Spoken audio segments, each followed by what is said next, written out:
Saturday, the Golden Hurricane playing host to the Houston Cougars in the final home game of the year. Find out what happened next on the Philip Montgomery Show.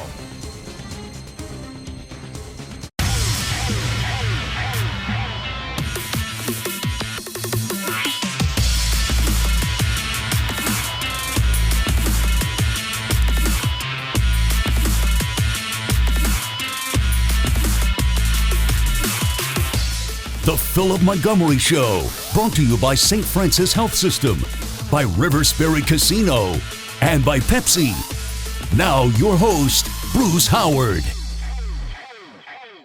Hello again, everybody, and welcome to the Philip Montgomery Show as the Golden Hurricane on Saturday look to build on the momentum of the big win over UCF with a home date against Houston, the final home game of the year. Unfortunately, though, Houston spoiled the party, the Cougars winning by a final of 24-14. In a moment, we'll be back and we'll have the lead up to the game and then first half highlights. That's next on the Philip Montgomery Show. Welcome back to the Philip Montgomery Show, the 44th all-time meeting between TU and Houston, with the Cougars leading the all-time series 24-19. Let's get the lead up to the game and then first half highlights. My broadcast partner, Rick Corey, and head coach Philip Montgomery. Gentlemen? All right, thanks, Bruce. Coach, coming in here, you've got a Houston team with 3 wins, which is really unusual this late in the season. But when you see them on film, they look better than that. They've got some explosive offensive players. What did you most concern yourself about coming in? Well, they were kind of in the same boat we've been in. You know, they've had a really tough schedule as well, and even the way theirs was lined out, you looked, the thing that concerns you was you look at them playing Central Florida. You know, they score 21 points in the first half. They come out of the gates, really get after it. Kind of the same thing with Memphis, come right out of the gates and get after it. And we knew we needed to get off to a good start. We needed to put some pressure on them, now allow them to get off to their good start, and then establish a lead and then play in front. And we didn't do a very good job of that tonight. Now, we did establish the lead, but we didn't take advantage of opportunities that we had to extend our lead. We talked before, a couple of weeks ago after the Central Florida win, that you had a little extra time with that bye week in there. Did you get done on that bye week as you wanted to? Yeah, I mean, our bye week, our practices were good. Things were clicking the way we wanted them to. You know, I think tonight, you know, there's so much emotion being senior night, last time those guys are on the field. You know, I don't know that we handled that as well as I wanted us to. Guys were just pressing, trying to make play after play, and you got to relax and let the plays come to you, and you've got to continue to generate those things. Yeah, play at a high level, but let it come to you. It's a hard thing to do. All right, let's get to the first half highlights. Tulsa will start fast here. It's Tulsa and Houston at H.A. Chapman. Approaching the ball will be Zach Long for the Golden Hurricane. The angled run up, and here's his kick. A line drive shot. It'll be taken by Stevenson. He catches it at the 8. Near side 15 to the 20. Has a little bit of a hole, but then bottled up and nailed at the 25, maybe the 26-yard line. Courtney Lark and Trayvon Bradley on a stack on the right side. 2 receivers also stacked left on 2nd and 7 from the 29 for Houston. Out of the shotgun tune. Awaits the snap, has the snap, and he fakes the handoff, takes it himself, and he is drilled right there at the line of scrimmage, and that time looked like it was Travis Gibson to the house. 2nd and 7 from their 46-yard line. Tune out of the shotgun, has the snap, drops back to pass, and he is hit and sacked way back at the 38-yard line. Travis Gibson comes up with another sack. That is his 8th of the year. And he will take the snap at about his 28-yard line. Back deep is Keelan Stokes, who averages 5.6 per return. And here's his kick. Off the side of his foot, far side. Did not strike that one well. In fact, that hit in the stands about 3 or 4 rows up. And where are they going to spot that? They're going to spot it at the 46-yard line. That may be the worst punt of his career. 3rd down and 9 from their 16-yard line for Tune in the offense. Clayton Tune awaits the snap at the 11. He has the snap. Here comes a blitz. They throw a screen pass left side. Porter, he catches it. Wide open spaces. 15, 20, 25, the 30. The ball is loose. It's picked up by TU. Coming up with it for the Hurricane, Allie Green on the right side. He's running it down the right baseline to the 5 and inside the 5 down to the 2-yard line. As Allie Green picks up the fumble, Christian Williams knocked it free, and the Golden Hurricane down to the 3-yard line. Out of the shotgun, Smith has the snap, fake handoff, now throws over the middle, caught, touchdown Crawford. Sam Crawford on a slant, and there was nobody near him. He caught it at the 3 and stepped into the end zone. That's a touchdown of 13 yards from Zach Smith to Sam Crawford, and the Hurricane is up 6-0. Tulsa leading 7-0. Corey Taylor now is the running back for the Golden Hurricane. Fake handoff and a quick throw to the right side, and it is caught at the 15 and slung down as Stokes. Isn't that bad? No, they're close. 2nd down and 5. High snap and the handoff to Taylor. That messed everything up. There was no rhythm on that play, and Taylor got hammered. 3rd down and 5 for Tulsa at their 15-yard line. Stokes to the right with Crawford. To the left, Keenan Johnson along with Josh Johnson. Back to pass Smith. Throws over the middle behind the intended receiver, Crawford, incomplete at the 23. After the 57-yarder by Dane Roy, let's see what Thomas Bennett can do. He stands at the goal line, and back deep is Williams. And here's his kick. It was a very huge rush, and it goes way off the side of his foot, and it lands in the stands. Trevis will probably line up opposite him, and he does here again. 2nd down and 10. Fake handoff, Toon going to the left side on an option. 15 to the 10, down to the 5, and charges into the end zone. Touchdown, Clayton Toon. 1st and 10, Tulsa quickly to the line of scrimmage. Out of the shotgun, it's Zach Smith. Awaiting the snap. To his left is Brooks. Fake handoff, back to pass Smith. Smith loads a time, throws it down the middle of the field, and it is intercepted. As the ball was partially batted, he got hit as he threw. It is intercepted on the play, and the interception is by Javarius Owens. 1st and 10 for Tulsa at their 20. Here's the snap. Fake handoff, back to pass Smith. Throws to the near side, caught by Josh Johnson near boundary 25, and he high steps out of bounds at about the 29. A gain of 9. 2 receivers stacked far side right, 2 near side left, and a quick pass is intercepted. It's picked off by Williams on the right side. He's into the end zone for a touchdown for Houston. They tried a quick screen pass to the left side. Williams picked it off, and he took it all the way back. They were looking for Keenan Johnson. That is a horrible throw by Zach Smith, and just didn't read it at all. He just flung it out there, and Williams with a great read, and he takes it back about 20 yards for a touchdown. Houston leads 13-7. 10 for Tulsa at the 25. Now they still have 1:34 to go, and so Tulsa can still get something done offensively with 2 timeouts. Out of the shotgun, Smith back to pass, has time, throws near side, and it is caught by Josh Johnson right at the sticks. 2 receivers right, 2 receivers left. Tight to the formation, back to pass Smith, pump fakes, now throws near side, it is caught, and again it's Josh Johnson shoved out of bounds at the 50. Throw, ball at the 50-yard line, out of the shotgun, Smith has it, drops back to pass, rush coming, he is sacked back at the 44-yard line. And that will be a sack for Hall, I believe. 2 receivers stacked to the right, 2 receivers near side left. Here's the snap, 3rd and 9, back to pass Smith. Smith running out of time, rolls to the right, still rolling, looking, waiting, and throwing downfield, incomplete at the 35-yard line. At halftime, the Golden Hurricane trailing the Houston Cougars 14-7. In a moment, we'll be back to talk halftime adjustments and get you to second half highlights on the Philip Montgomery Show next. At halftime, the Golden Hurricane is down 14-7, but TU gets the second half kickoff. Let's go halftime adjustments and also second half highlights as we head to my broadcast partner Rick Corey and head coach Philip Montgomery. All right, Coach, here at the half, you obviously had some things going for you really well early on, and then Houston defensively really changed some things. What was a struggle offensively in the first? Well, we didn't run the football very well tonight, and we've grinded out yards throughout the years, and we've found some lanes in there to go, and tonight the run game just wasn't there for us. We've got to do a better job, obviously, in that area. But, you know, they get the interception, the pick 6 right there, which Zach's actually making the right read, doing the right thing. You know, we got to get the block on the corner. He's the only one out there, and we're going to go make yards. And so those things like that, just little mental mistakes that happen, turn into big things, and we've got to be more consistent in our play. So what was the focus at halftime? What were some of the adjustments? Well, you know, the biggest thing was it wasn't anything that they were doing to us. It was what we were doing to us. And we just needed to relax, go out and play, and execute at a higher level. You know, I thought we did that, especially on that 98-yard drive. Right. You know, put together some really good things. I thought Zach was really on point right there. Guys were making plays, and the flow of the game just kind of went with us. Yeah, he brought it up. I was going to watch for the 98-yard drive here. Here's the second half highlights of Tulsa and the Cougars. Bennett back at the 16-yard line, and back deep is Williams. Chest high snap, he fields it. Here's his kick. High, nose up spiral. Chasing Williams back to the 18. He catches it, goes up the middle, has a little bit of room. Now comes to the near side. A lot of room. 30, 45, to the 35, to the 40, 45, to the 50. Down the left sideline. He's got all sorts of, now he actually went out of bounds. He had room and looked like he was going to take it all the way, but they spotted him at the 42-yard line of Tulsa. Wildcat quarterback for them. Second down and 7 from TU's 39-yard line. Back to pass Toon, throws an inside screen. It is caught by Singleton, has open spaces 30, 25, 20. He gets it to the 15, to the 10.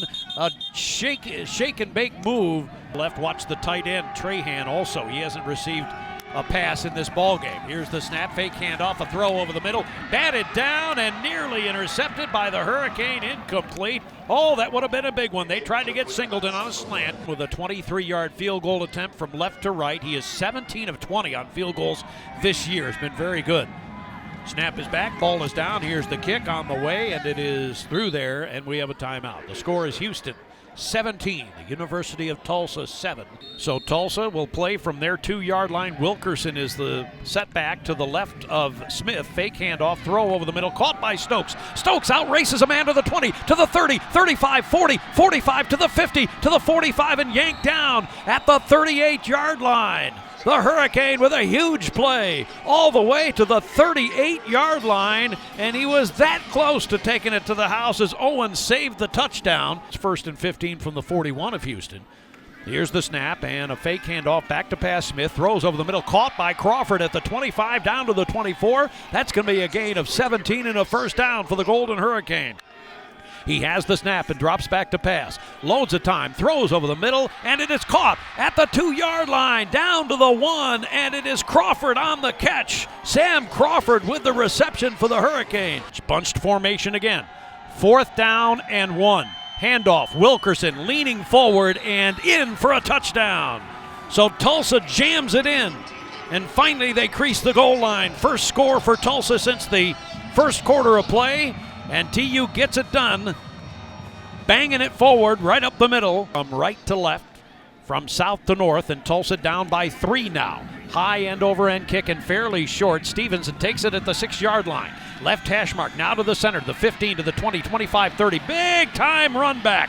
45, 50, 45, 40 to the 30, 25, 20. He's going to take it to the house unless he trips and falls. 5, touchdown Houston. Horrible development for the Hurricane. Boy, he 94 yards and he outran everybody. He did. He hit one crease. It was well blocked early. After that early blocking, it was just guys out of their lanes. You've got to be in lanes in recovery or in return, and they weren't in that lane. And then when he hit it from there, you heard us talk about him in the pregame. They call him Speedy for a reason. 1st and 10 for TU at their 34, trailing 24-14 early 4th quarter. Smith back to pass, throws over the middle, caught by Stokes again. Near side 45 to the 50, and he has the ball knocked away. It's fumbled, it's recovered by Houston, and that's a turnover. Moore knocked the ball out of the hands of Stokes as he was struggling for extra yards. And a very, very disappointing game for the Golden Hurricane as they fall by 10 to the Houston Cougars. And it is a rivalry, no doubt about it. And for the Hurricane, 2 years ago, they win 41-17. Today, they fall flat, and Houston victorious. Final score, Houston 24, Tulsa 14. So the final 24-14, obviously the kickoff return was a huge play in the second half. Yeah, it really was. I mean, it comes right after the 98-yard drive. You feel like you got some momentum right there, and then, you know, that play is just like a punch in the gut, and here we go. And, you know, our guys have reacted well versus adversity throughout the year, and they reacted well again tonight. We got another drive going, and then, you know, just had a mishandle of a ball right there after we made several plays to get to that point. So for us, that play was probably the turning point in the game. Now, obviously the 24 is not a lot, but it's even misleading considering how your defense played. Yeah. A couple of those came on turnovers and really short fields and things. One's a pick six, and obviously the touchdown there on the kickoff return. Your defense tonight, I don't want to say best performance of the year, one of the best, wasn't it? Yeah, it really was. You know, we did a great job, especially early in the game versus the run. We got them in a lot of 3rd and long situations.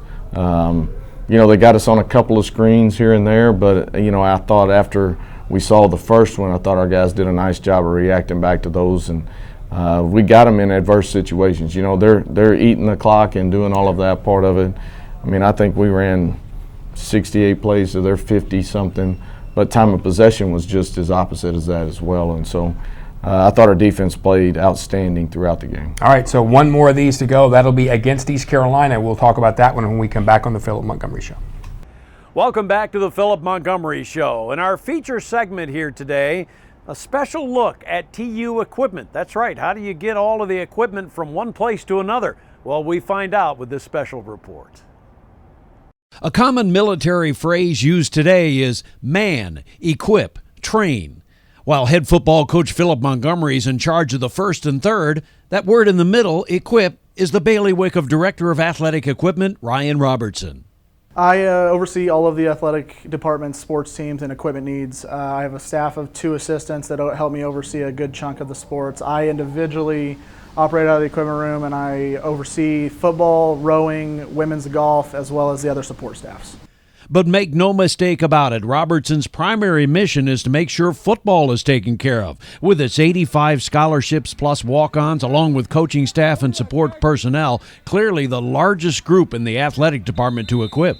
Well, the equipment staff, those guys and gals they're probably the heroes of it all, especially for the way we practice, because not only are they setting everything out every day and being able to pick all of that up, they're doing all the laundry and all the cleaning and all of that part of it, but the actual practice, they're setting the ball, they're moving it. We've probably got some guys and girls in there that are probably as in shape as some of our players are because of the amount of running and training that they have to do. They're a key point to what we do and how we practice, and without them we wouldn't be able to get it done. Most difficult is a road trip. So how does Robertson and his staff get TU's equipment from here all the way to here? There's one master manifest that breaks down into probably 3 or 4 checklists on their own. We have a checklist for our coaches' stuff. We have a checklist for all of our players' gear. And then, like I said, that kind of funnels into then what our main truck checklist is to make sure that we got everything we need. Once that checklist has been checked twice, the big rig heads off to the away site, and when it arrives, as to when the truck rolls into town, it's definitely a great feeling to know that the drivers have made it safely, that everything is there on site. There's still a little bit of stress until you can unload everything and make sure that it's all there and into their lockers, but definitely a huge sense of relief for us once we know that the truck is rolled into the game location. And no matter where the game is, Robertson also has to play meteorologist. I'm not good at predicting weather or falling. I just kind of pull up my phone and see what they show me, but it's definitely something that is a part of our, we keep an eye on it from week to week. Rain is the biggest weather hurdle that we kind of keep attention to, just for the sake of the footballs and for basically what we're going to have to use to set up the lockers and for the staff, for the players, for everybody. So Saturday arrives, and Robertson and his staff are the first to arrive at the stadium, making sure everything is ready when the team arrives. Like many associated with the football team, the most gratifying part of the job is seeing a victory. Usually the 30 minutes to an hour and a half post-game where everybody's just kind of in the moment, enjoying it and kind of reaping the rewards for all the hard work that they put in. Probably one of the best days is the first day of camp when we give out all the new gear. And hearing everybody's excitement and how much they like the new stuff. That's always a fun day for us as well. And let's face it, in a somewhat thankless job, staying under the radar is a good thing for TU equipment. I kind of view equipment kind of like, linemen, it's better when you don't hear about us. And so if we make it through a weekend where no one's saying anything about equipment, then it's been a good weekend.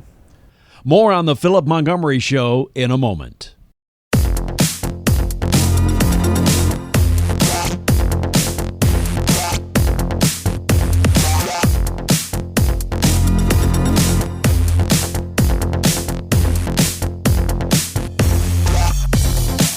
Welcome back to Philip Montgomery Show. He's the head coach, Philip Montgomery. I'm Rick Corey. All right, one more time on the road. And you said to the team in the locker room, look, we've got one chance to dial in, and it's a difficult time. You got Thanksgiving week. Things are going to be changing just a little bit schedule-wise. How do you go through all that and keep focus? Well, that's part of our job, and it's part of our seniors, and just being locked into what we got to do this week.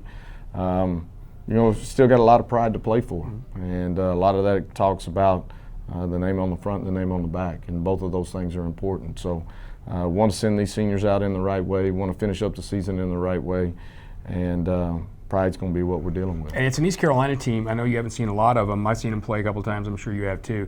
They have at times been a very dangerous team. Got a young quarterback who's learning, seemed to be a little bit coming off of, I don't want to say a huge win, but they beat UConn, maybe becoming a better team. Yeah, I think the last 4 or 5 weeks they've really kind of caught in fire a little bit, kind of got in their stride of it. I know the quarterback, he's a decent runner. left-handed guy that's throwing it pretty well. They've got some weapons on the outside. Haven't got to see a ton of them up to this point. You know, I watched them early in that Temple game. I think that was a Friday night game. Kind of came down to the wire, and they've been in a lot of close ball games. It'll be a tough matchup. Well, the thing is, there's no boring game that's between Tulsa and East Carolina. There's no doubt about that. So one more chance, and we'll talk to you after that one at East Carolina on the Philip Montgomery Show. All right, guys, thank you very much. So the final game of the year is going to be on the road in Greenville, North Carolina, against East Carolina, who will come in with a record of 4-7. TU will enter the game at 3-8. Final game of the year for these seniors, and hopefully the Hurricane will come out on top, and we'll join you next week with a review of the game in Greenville, North Carolina. For Rick Corey and for head coach Philip Montgomery, I'm Bruce Howard. So long for now. The Philip Montgomery Show has been brought to you by St. Francis Health System, by Riversbury Casino, and by Pepsi.